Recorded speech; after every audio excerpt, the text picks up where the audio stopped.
Hey guys, welcome to writing. This is the day we start chapter 21. Okay, so Percy had just defeated Ares, the god of war, and they have decided as a group that they want to bring the Master Bolt back to Zeus. So they need to do it by that evening, and the only way to do it is to fly, which is to go through Zeus's domain, the sky. All right, so we start there. We're on page 334, chapter 21. I settle my tab. It's funny how humans can wrap their mind around things and fit them into their version of reality. Chiron had told me long ago. As usual, I didn't appreciate his wisdom until much later. According to the LA News, the explosion at Santa Monica Beach had been caused with a crazy kidnapper fired a shotgun at a police car.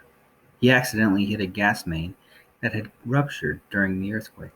This crazy kidnapper, aka Ares, was the same man who had abducted me and two other adolescents in New York and brought us across the country on a 10-day odyssey of terror. Poor little Percy Jackson wasn't an international criminal after all.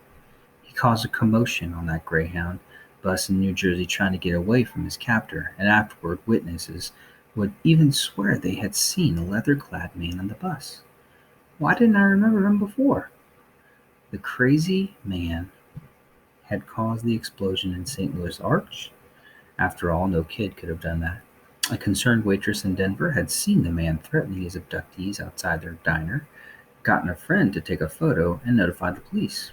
Finally, brave Percy Jackson, I was beginning to like this kid, had stolen the gun from his captor in Los Angeles and battled him shotgun to rifle on the beach.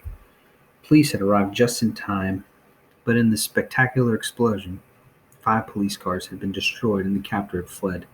No fatalities had occurred. Percy Jackson and his 2 friends were safely in police custody. The reporters fed us this whole story. We just nodded and acted tearful and exhausted, which wasn't hard, and played victimized kids for the cameras. All I want, I said, choking back my tears, is to see my loving stepfather again. Every time I saw him on TV calling me a delinquent punk, I knew somehow it would be okay.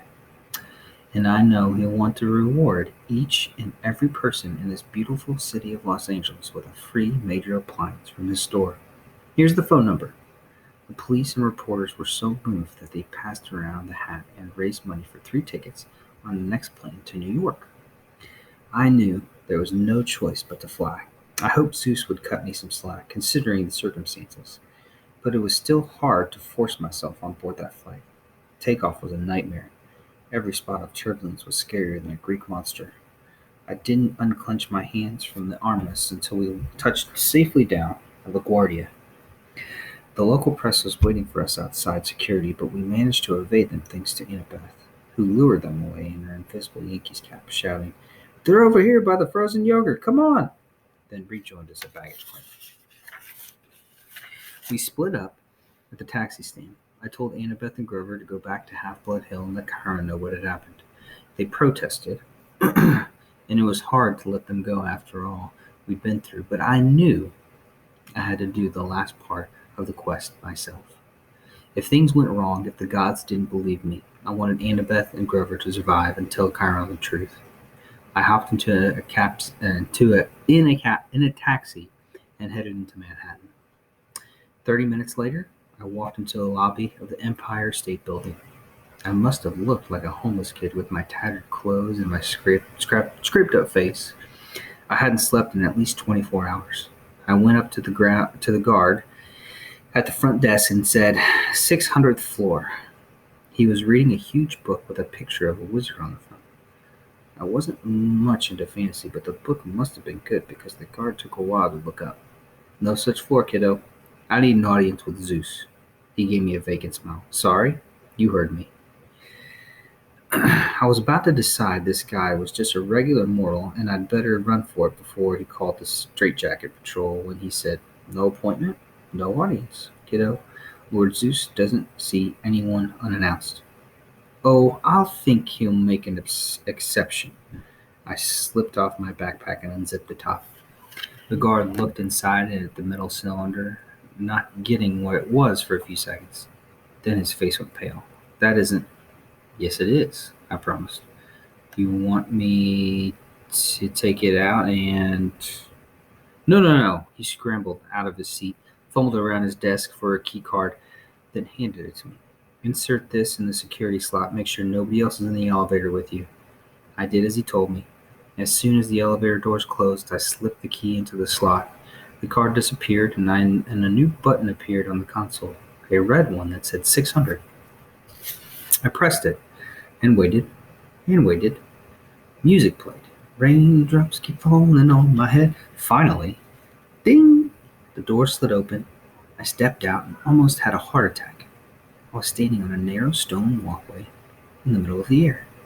Below me was Manhattan, from the height of the airplane. From the height of an airplane.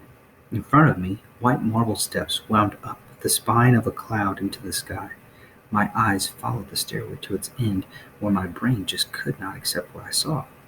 Look again, my brain said. We're looking, my eyes insisted. It's really there. From the top of the clouds rose the decapitated peak of a mountain, its summit covered with snow. Clinging to the mountainside were dozens of multi-leveled palaces, a city of mansions, all with white columned porticos, gilded terraces, bronze braziers glowing with 1,000 fires. Roads wound crazily up the peak, where the largest palace gleamed against the snow. Precariously perched gardens bloomed with olive trees and rose bushes. I could make out an open-air market filled with colorful tents, a stone amphitheater built on one side of the mountain, a hippodrome, and a coliseum on the other. It was an ancient Greek city, except it wasn't in ruins. It was new and clean and colorful, the way Athens must have looked 2,500 years ago. This place can't be here, I told myself. The tip of a mountain hanging over New York City, like a billion-ton asteroid? How could something like that be anchored above the Empire State Building, in plain sight of millions of people, and not get noticed? But here it was, and here I was. My trip through Olympus was a daze. I passed some giggling wood nymphs who threw olives at me from their garden.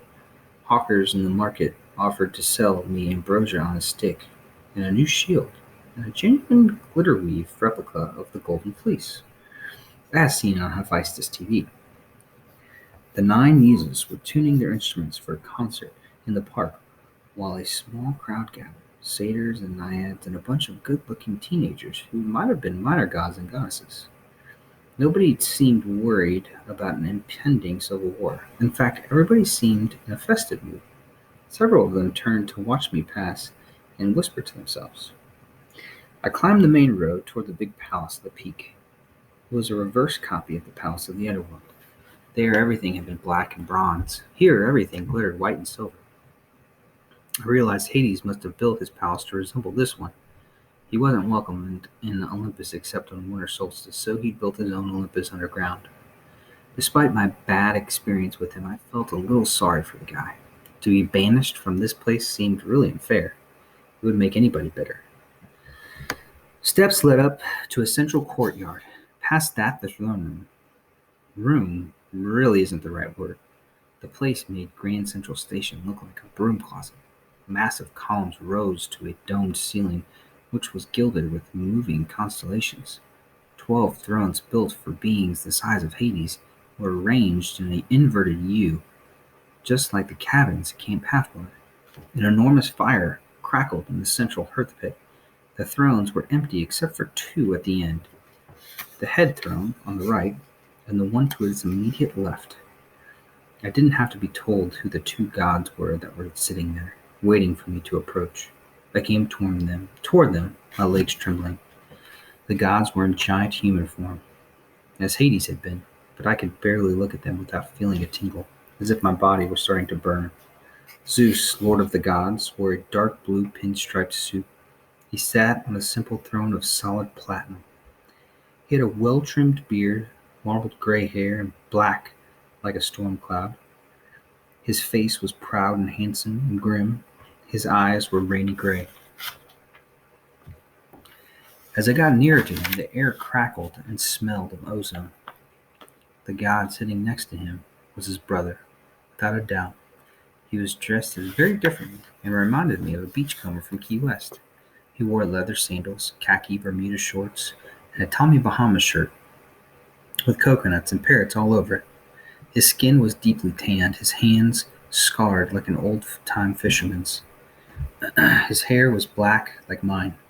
His face had the same brooding look that had always got me branded a rebel, but his eyes, sea green like mine, were surrounded by sun crinkles that told me he smiled a lot too. His throne was a deep-sea fisherman's chair.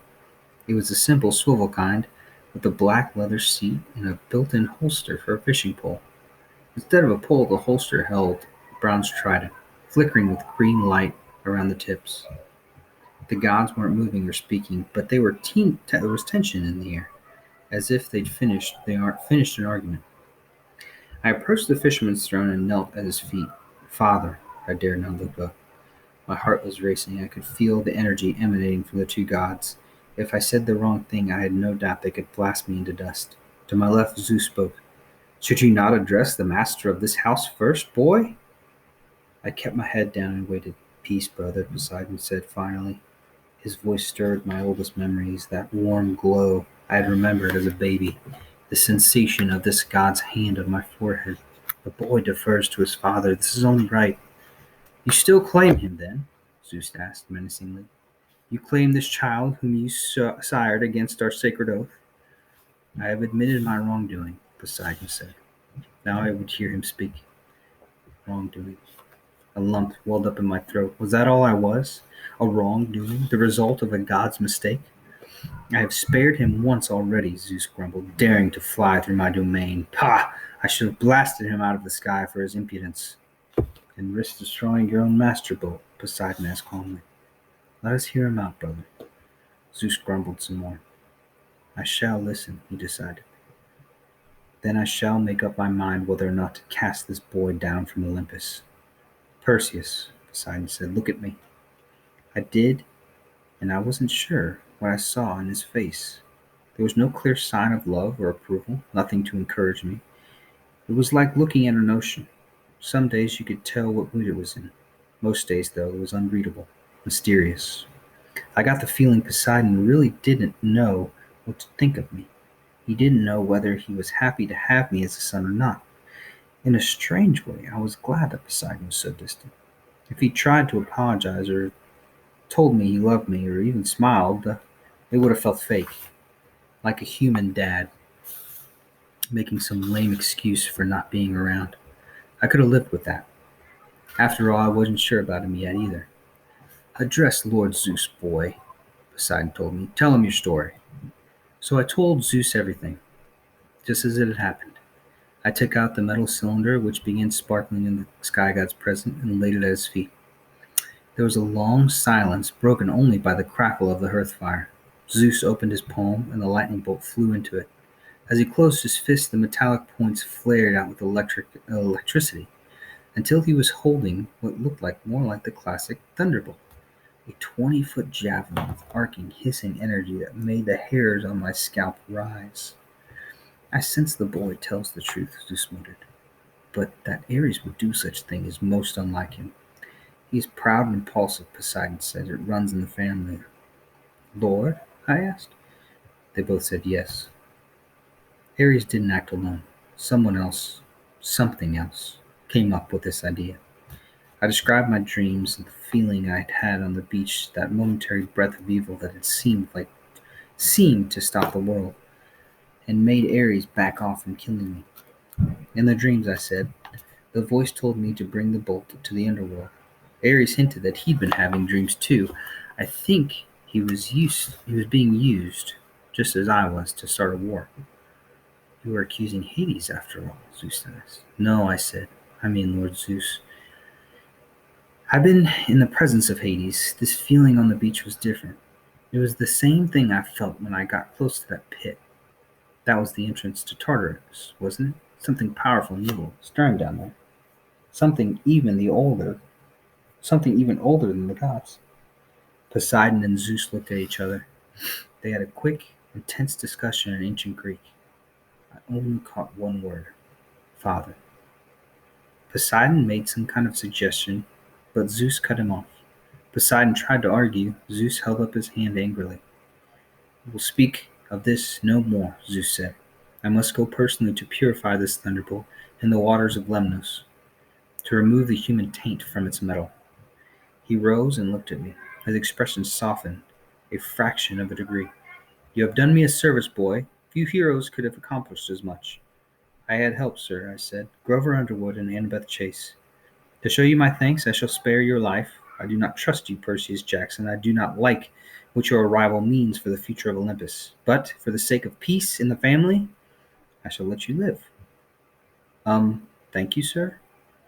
"Do not presume to fly again. Do not let me find you here when I return. Otherwise, you shall taste this bolt, and it shall be your last sensation." All right, friends, that's the end of the first part of chapter 21.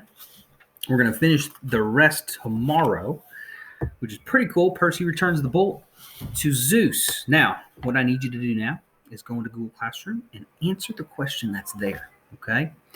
And make sure you use complete sentences, capitalization, punctuation, okay? Make sure you got that going on. And I hope you guys have a fantastic afternoon, and we'll see you tomorrow. See you later, guys.